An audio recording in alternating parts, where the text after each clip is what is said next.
আসসালামু আলাইকুম ওয়া রাহমাতুল্লাহি ওয়া বারাকাতুহু।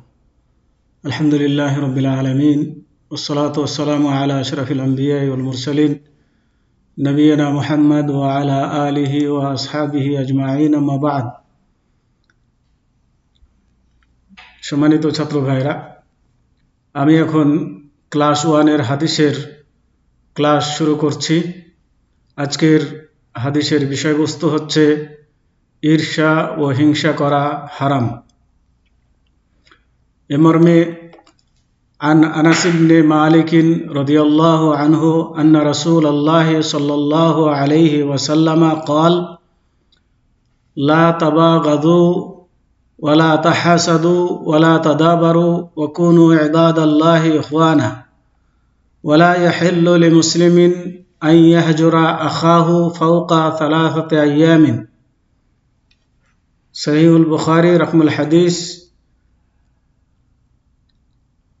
6065।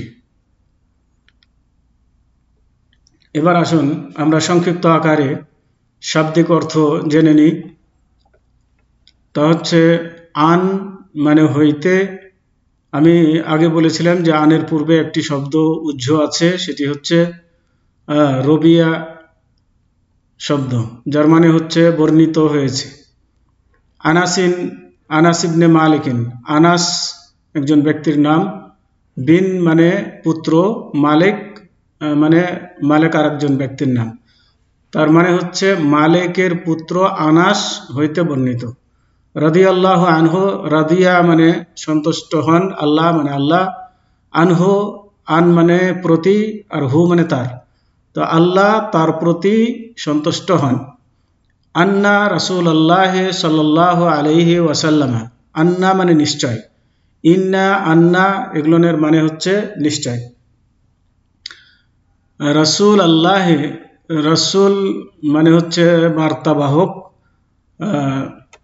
রাসূলকে রাসূল এই জন্য বলা হয় যে তিনি আল্লাহর পয়গাম মানুষের কাছে পৌঁছিয়ে দেন, এই জন্য রাসূলকে রাসূল বলা হয়। আল্লাহ মানে আল্লাহ, সাল্লাল্লাহু আলাইহি ওয়াসাল্লাম, সাল্লাল্লাহু মানে রহমত নাজিল করুন আল্লাহ, আলাইহি মানে তার প্রতি, ওয়াসাল্লামা এবং শান্তি বর্ষণ করুন।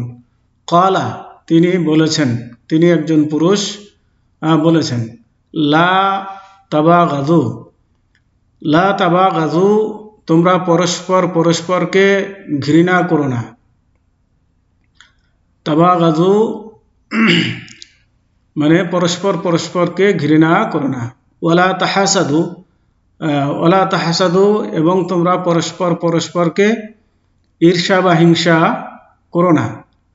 ওয়ালা তাদাবারু, এখানে আরেকটা জিনিস জানা দরকার, তাহাসাদু হাসাদ বলা হয় মানে কারো প্রতি যে নিয়ামত থাকে সে নিয়ামত নষ্ট হয়ে যাওয়া কামনা করাকে বলা হয় হিংসা, হাসাদ। ওয়ালা তাদাবারু, ওয়ালা তাদাবারু এবং তোমরা পরস্পর পরস্পরকে পরস্পরের পৃষ্ঠ প্রদর্শন করো না।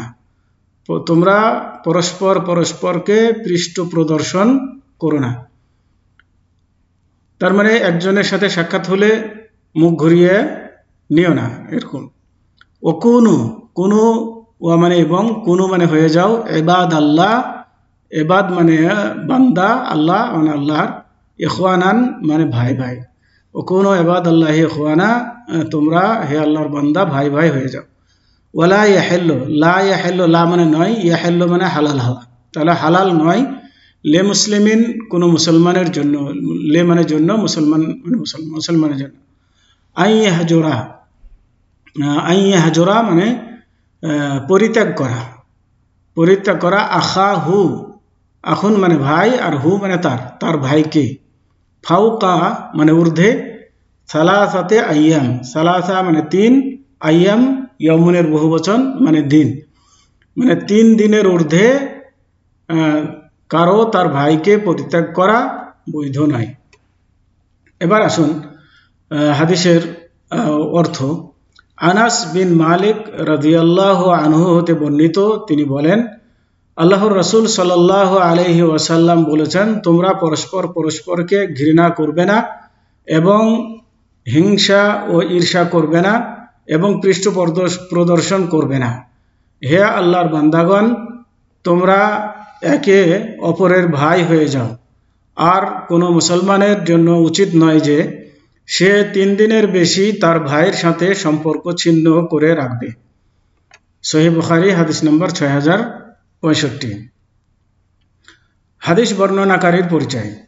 এই হাদিস বর্ণনাকারী হচ্ছেন আনাস রাদিয়াল্লাহু তাআলা আনহু। তিনি আনাস বিন মালিকের পুত্র আনাস আল আনসারি গোত্রের। তিনি আল্লাহর রাসূল সাল্লাল্লাহু আলাইহি ওয়াসাল্লাম এর খাদেম ছিলেন। তিনি রাসূলের খেদমত করতেন। তিনি অসংখ্য হাদিস বর্ণনা করেন। তার মানে অনেক হাদিস বর্ণনা করেন। অসংখ্য মানে যেটা সংখ্যায় আসে না এমন কথা নয়, এখানে বেশি বোঝানো হয়েছে। তার মানে অনেক হাদিস বর্ণনা করেন এবং 92 হিজরিতে মৃত্যুবরণ করেন। হাদিসের সারসংক্ষেপ অর্থ।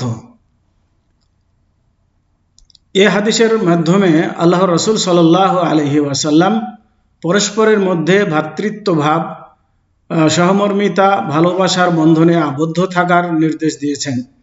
এছাড়া পরস্পরের মধ্যে ইসলামের বিধিবিধান মেনে চলার জন্য উপদেশ প্রদান করেছেন এবং আমাদেরকে উত্তম চরিত্রের পথ প্রদর্শন করেছেন আর খারাপ চরিত্রের দিক থেকে দূরে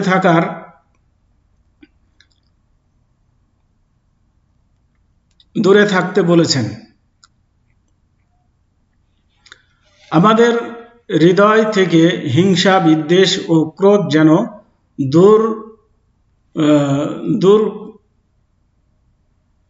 দূর হয়ে যায় এবং আমাদের পরস্পরের মধ্যে লেনদেন যেন ইসলামী আদব কায়দার ভিত্তিতে সুন্দর পন্থায় প্রতিষ্ঠিত হয়, তার প্রতি যেন খেয়াল রাখা হয়।